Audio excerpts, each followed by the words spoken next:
Hi, Evan. I'm showing you right now a recording of just my Google Drive, and I'm going to show you what we do with the PDFs. The reason we actually, or I actually save them as PDFs, is because if you're not able to open them in an RTF file, which most Chromebook users aren't, it's the best way to maintain the image and all the images on them.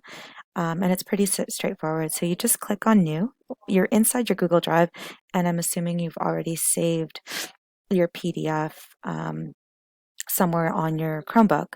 So you just click New, you go to File Upload, and then once you file upload, you can choose any of, I guess, any one of the PDFs. So I'm just going to choose one quickly, probably the latest one, so the triangles one. So I'm going to drag and drop. And if you notice, once I drag and drop it, it'll start uploading. Once it uploads, you just click on it. Hold on, let me close this. I'm going to click on it, and it's going to open up. Now, it's going to prompt you to open up with something, because right now it's a PDF. You can't do anything with it.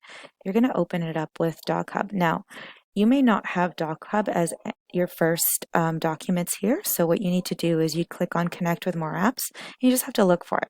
And what DocHub is a PDF sign and edit program within Google Docs, and it's free, and it's pretty straightforward to use.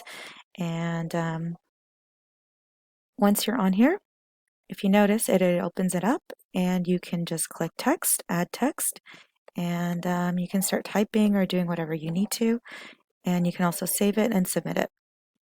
So you're able to edit, and it saves automatically just like any other Google Doc.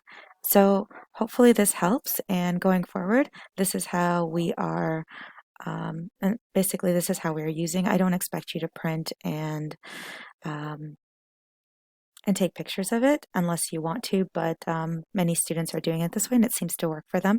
And what I like about it is, again, it doesn't warp the images, it maintains the document intact, and that's why I decided to use it. Hope this helps, and if you have any other questions, don't hesitate to contact me. Thank you. Bye.